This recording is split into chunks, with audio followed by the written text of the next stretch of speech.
have a home, I have a car, oh my gosh. And then I would hear, you're married. And I was like, what the fuck does that mean? Like, are married women Yeah. not allowed to be depressed? Like, what does that mean? So I would hear that.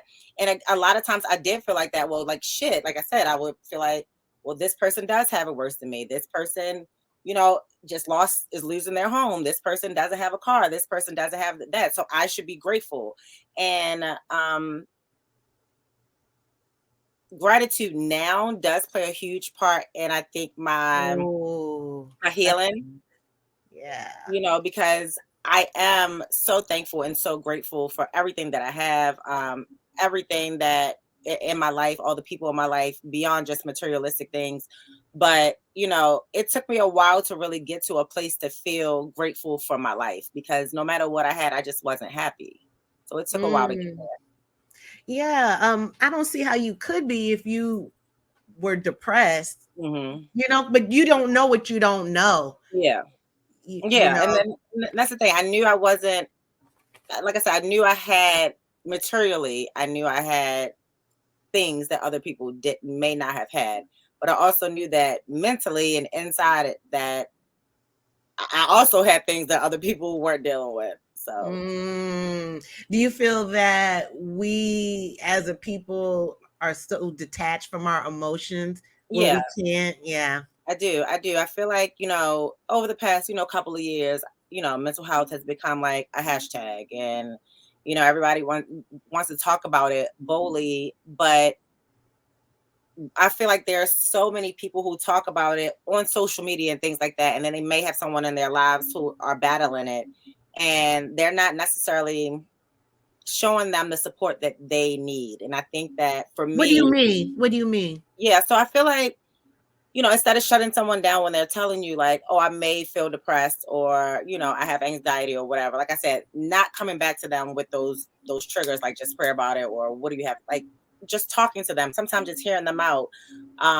I am someone who I suggest therapy to everybody, whether you think you're depressed or not, because I don't think that there is anything wrong with talking to an unbiased person about whatever's going on in your life.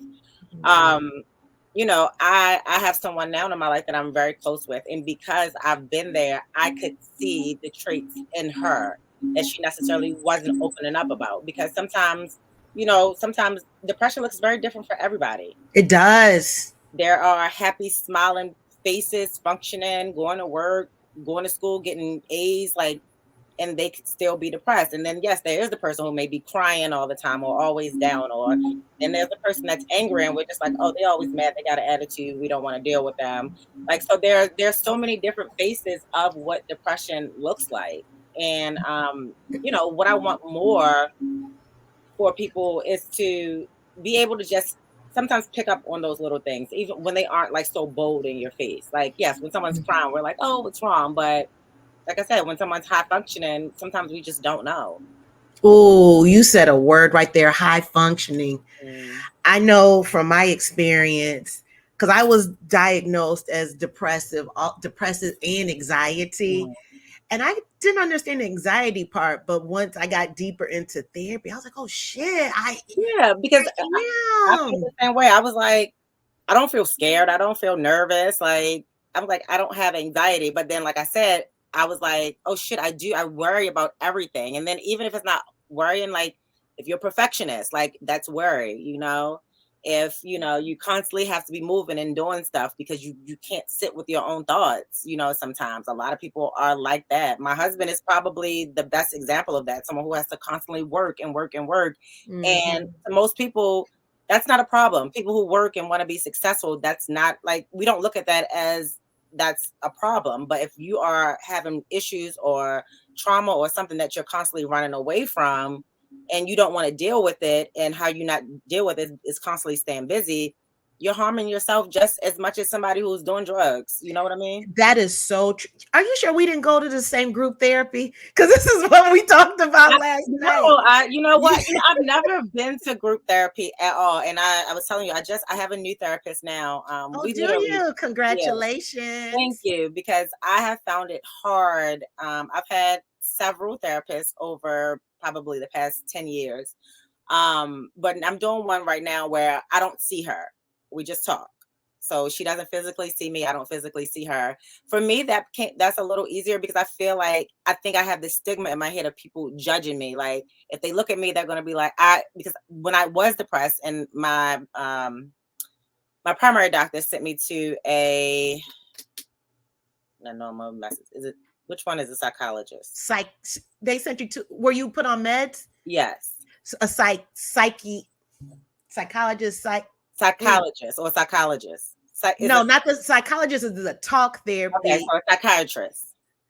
Psychiatrist is that Yes. can Yes. administer meds. Right. So when I went, it was a guy and he was talking to me. He was like, and I was like super dressed up that day. And he was like, you don't look like anything's wrong with you. The psychiatrist said that? Yep. Oh, hell no. Yep. Are you kidding me? Yeah. And I was like, oh, yeah. He was like, that's you don't look like anything's wrong horrible. with you. And I was just like, okay. So since then, I've always just, when I started getting psychologists, I would wear like sweatpants, I would wear a pony. Like I felt like I couldn't present myself as me because I felt like if I presented myself as me and super put together and all these things, then it was like, they were going to be like, ain't nothing wrong with this girl. If she could spend an hour and a half getting herself together every day, like she's fine. That's not good. That's not good. He said that. It's really not. It's really not. But since then I've been like on and off with therapy. I never really felt like I could find anybody that I liked. So a couple of years ago I was like, you know what? I'm gonna go to school and be a psychologist. So I went to school for a while, then COVID hit, so I stopped. But even when I stopped taking classes, I would just read and read and read all of these things. So when I started with this psychologist, this therapist, I was talking to her and I just was like talking for like 15 minutes. And she was like, well, you seem to know a lot. I was like, yeah, I've kind of had to talk, like doctor myself. Wow. Yeah. That's some shit right there. I'm still tripping. I know. It's so crazy. And I literally, I can see him right now. Like it's like I said, this might've been 10, 12 years ago. And it's still such a fresh memory.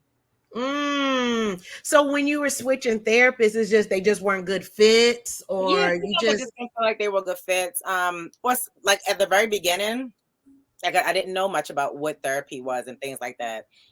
So I would go for 1 or 2 sessions and I'm like, I'm not fixed. I still feel sad. Why am I like this? I don't want to keep talking about my childhood. I didn't realize that you have to give it time and you got to break down these walls. And, you do have to, as the patient, you do have to trust them. And, that trust it takes a while to get there. right. At first I was just like, I would go through them and like I said, go to a few sessions and be like, I'm not doing this. I'm not doing this anymore. You're not fixing me. You're not helping me. You don't, you don't understand. And so then I would stop going and wouldn't want to find one for a while. And then after a year, I was like, okay, let me try somebody else. And I just kept going into that cycle. But I just felt like while I knew I needed help, I also wasn't mentally mature enough at that time to be like, I do have to stick this out. What do you mean mentally mature enough? Because I think when you're young, you feel like you know everything. So I feel like I was depressed. You're going to give me this medicine. You're going to tell me what I need to do to go out and not be sad. And I thought that that's what therapy was going to be. And it just wasn't. And I felt like while I wanted this therapist or these doctors to like just come in and fix me, I didn't realize that I had to do work too.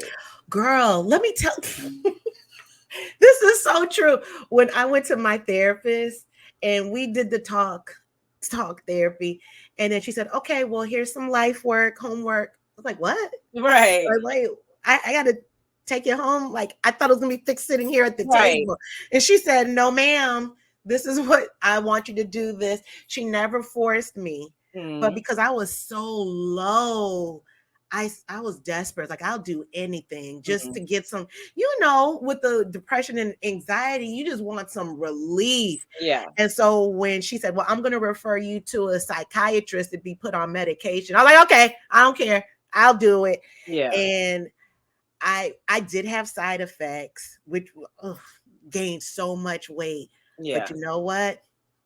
The relief I had emotionally and mentally, it literally felt like the bricks, like these bricks on this wall, Yeah. just started crumbling off. And I'm gonna be real honest.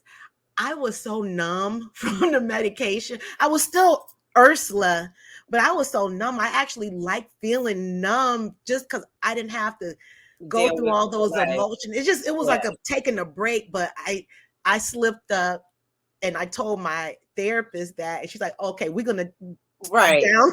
Right, this isn't it. Right, and that's the thing. So with that, like with therapy or whatever type of help you're getting, it's not to it's not to just erase everything that's going on in your life. You do Mm-hmm. have to do the work. And even with medication, like I said, I was that person who thought, okay, you're gonna give me this medicine, I'm gonna feel better in 2 days. I didn't get numb, but my first medication, I can't remember what it was called.